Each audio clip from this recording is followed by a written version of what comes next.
The valley of Sunstone had forgotten the taste of rain for months. The sky had been a relentless, polished blue bowl, trapping heat that shimmered over the cracked, thirsty earth. Dust coated every leaf, every windowsill, every weary heart. Crops withered in the fields, their green promise faded to brittle brown. The once chattering stream was now just a scar of bleached stones winding through the parched land. Old Man Hemlock, who remembered wetter times, would sit on his porch swing its creak, the only sound in the heavy afternoon silence, his eyes scanning the horizon for a cloud that never came. Hope felt as dry as the dirt beneath their feet. One sweltering Tuesday, a whisper began to circulate, passed from door to door like a precious secret. It spoke of Granny Weatherby, the oldest resident, living high in the hills where the air was slightly cooler. It was said she knew things, remembered ways lost to others. Young Elara, whose sunflower patch was just a row of sad, bowed stalks, felt a desperate pull gathering her courage. She climbed the winding path to Granny's crooked cottage,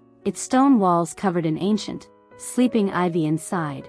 Amidst the scent of dried herbs and beeswax, Granny listened, her eyes like deep, still pools reflecting Elara's worry. Granny didn't offer false comfort, she simply nodded, her gnarled hands smoothing a worn, leather-bound book. Reins shy, she murmured, her voice like rustling parchment. It needs coaxing, it needs remembering. Wyatt loved this place. Opening the book to a page browned with age, she revealed not complex spells, but a list, a recipe for rain. Elara's breath caught. It spoke of things both simple and strange, a tear shed for joy, not sorrow, the laughter of a child carried on the wind, a feather shed by a bird flying high, the scent of damp earth freshly turned, a shared memory of cool water, a song sung with pure longing, and finally, a single, perfect wildflower offered with open hands. Elara returned to the valley, clutching the recipe like a lifeline. Sharing it brought skepticism at first. Practical farmer Jed scoffed,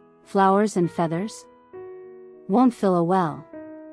But Elara's quiet conviction, the echo of Granny's certainty, began to soften the hard edges of despair. They had tried everything else. Slowly, hesitantly, the community decided to try the recipe. It became a shared mission, a fragile thread weaving them together against the oppressive dryness. Even Farmer Jed, remembering the feel of cool mud on his hands as a boy, found himself watching the sky a little more often. Gathering the ingredients became an act of shared faith. Young Finn, usually chasing lizards, sat very still, concentrating fiercely until a bubble of pure, unexpected laughter escaped him at his baby sister Euro's gurgle.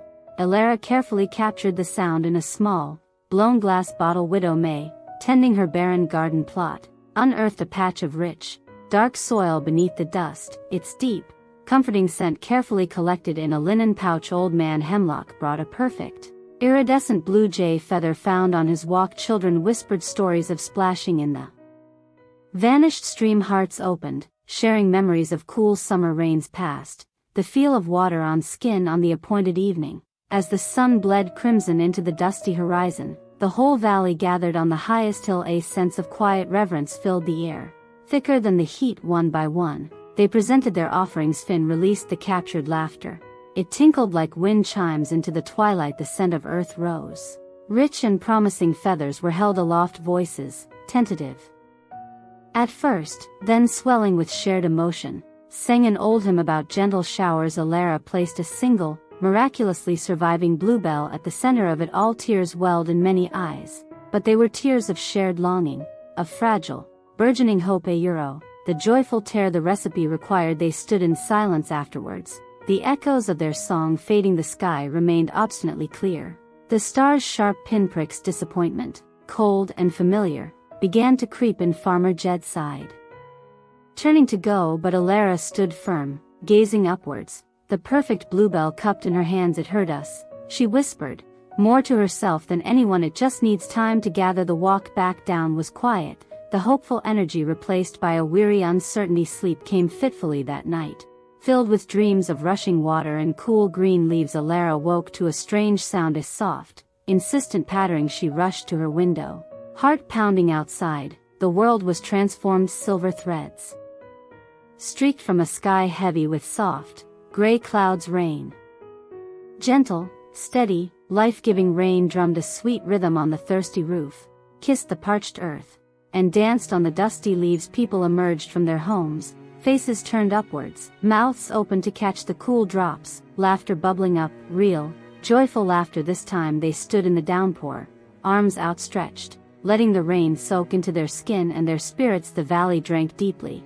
sighing with relief. The cracked earth softened, the air cleansed, carrying the forgotten beautiful scent of petrichor. The smell of promise fulfilled. The recipe had worked not through magic, but through the alchemy of shared hope, rekindled memory, and the simple, profound act of believing together. The rain whispered its return, a lullaby washing away the long drought, reminding Sunstone it was remembered and loved.